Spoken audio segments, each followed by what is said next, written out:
Imagine this. 6 months ago, you got that raise. The one you'd been waiting for. The one you needed. The one that finally was going to change things. You remember the exact moment. The message from your boss, the modest celebration, the feeling that something was finally paying off. And now, half a year later, you open your banking app and nothing. Where is it? Where did that extra money go? Because you don't see it. You don't feel it. Your life hasn't changed. You're still scraping by until the end of the month, still juggling, still getting that knot in your stomach when you think about next month's expenses. If this resonates with you, you're not alone. And no, it's not that you're irresponsible. It's not that you don't know basic math. Something deeper is at work here. Something your mind does automatically without asking permission. Today we're going to dismantle the "I deserve this" trap.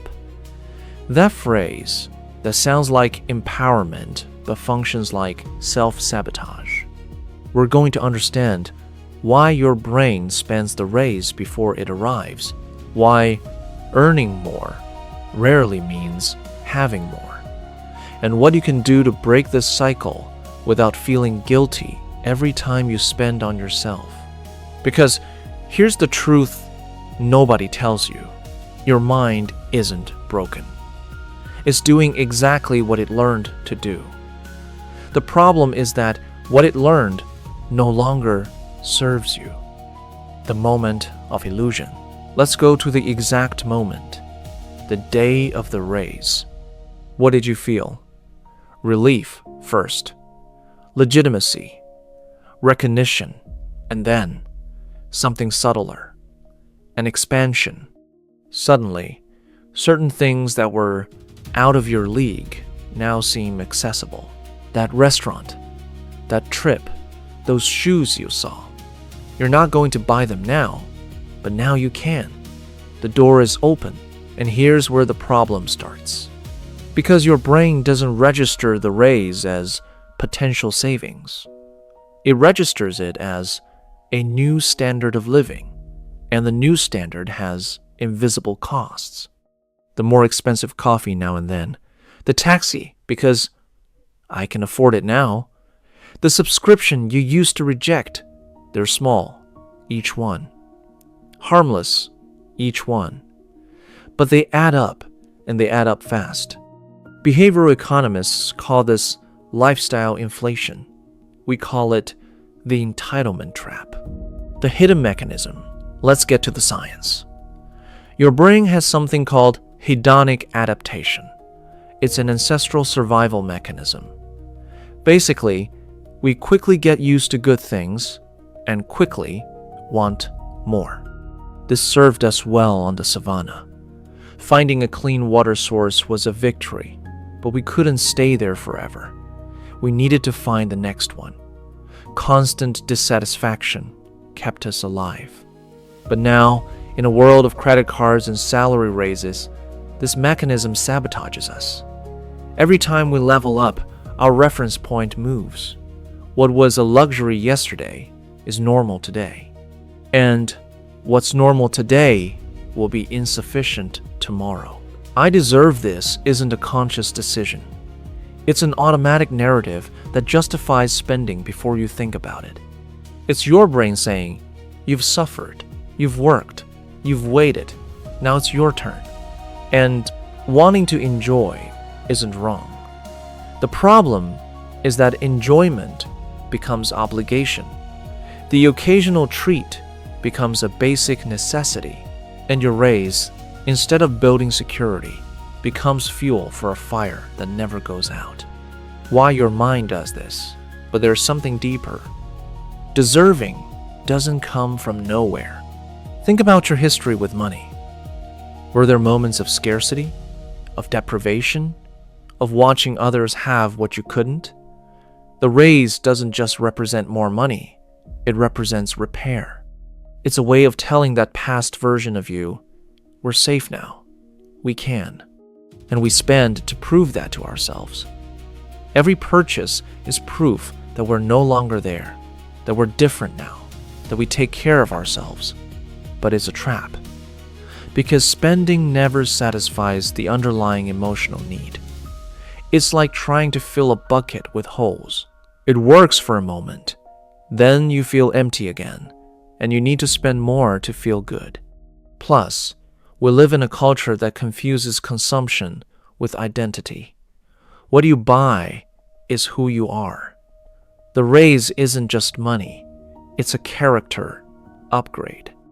And characters need costumes, sets, props. Your mind isn't being stupid. It's responding to powerful cultural and emotional signals. But it's responding with Paleolithic tools. The invisible math. Let's do real numbers. Let's say your raise was $300 a month. Sounds good, right? But look where it goes. The slightly better apartment, plus $150. The slightly newer car, plus $80. The occasional restaurants that are now twice a week, plus $60. The real gym subscription you couldn't afford before, plus $40. The weekly, I deserve this, plus $50. Total, $380. You're already 80 inches the red. And you didn't even feel it, because it wasn't one decision. It was 50 micro decisions that seemed harmless. This is the cruelty of lifestyle inflation. It doesn't hurt. There's no, oh no, I spent too much moment.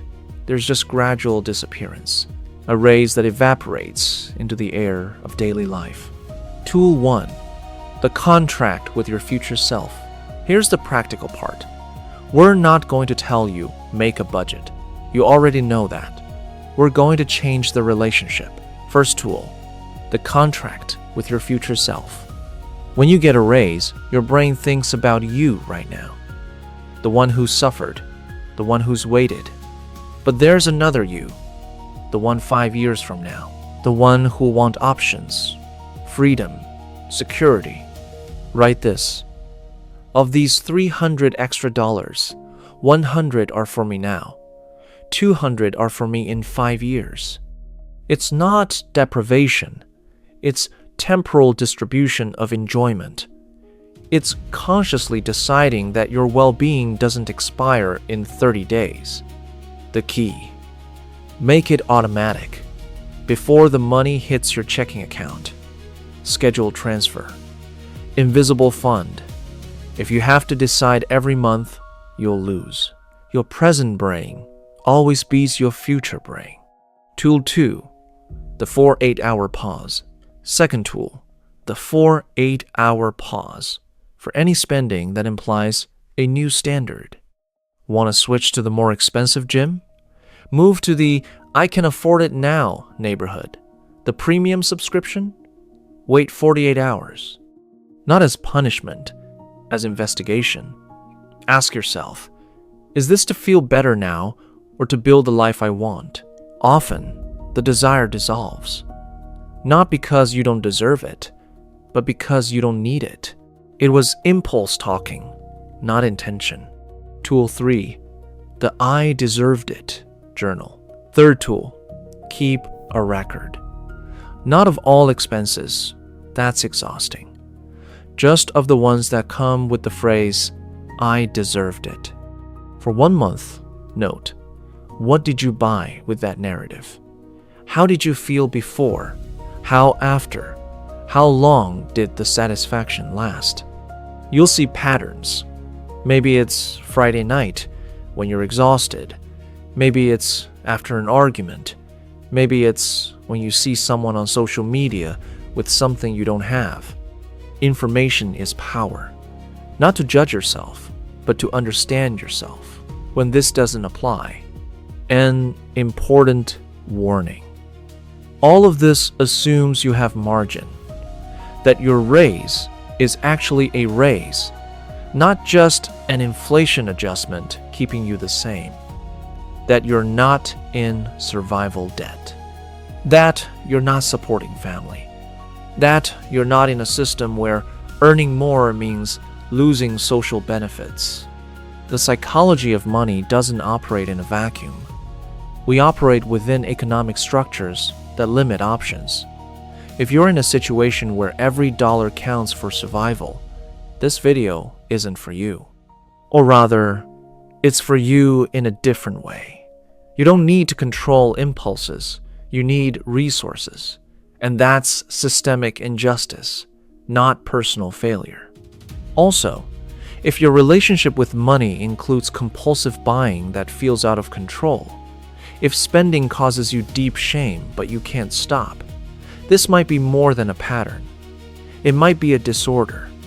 And you deserve professional support, not just a YouTube video. Back to the beginning, to that feeling that the raise evaporated. You didn't fail. You're not bad with money. You're human with a brain that learned to adapt quickly and seek immediate rewards. That kept you alive. But now you need to update the software. I deserve this isn't the enemy. It's a signal that you need care.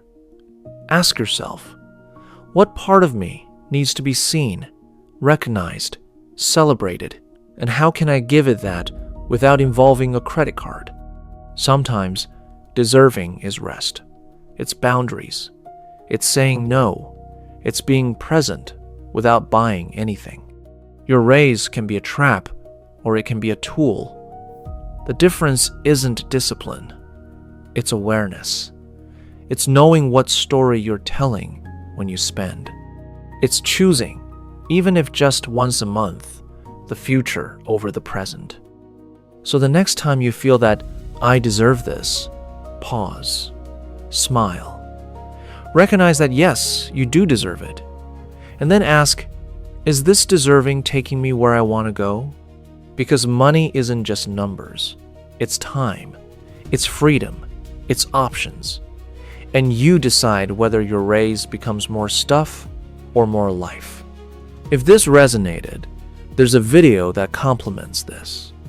We talk about why some of us can't spend on ourselves, even when we have money. The other side of the same coin. Thanks for being here. See you in the next one.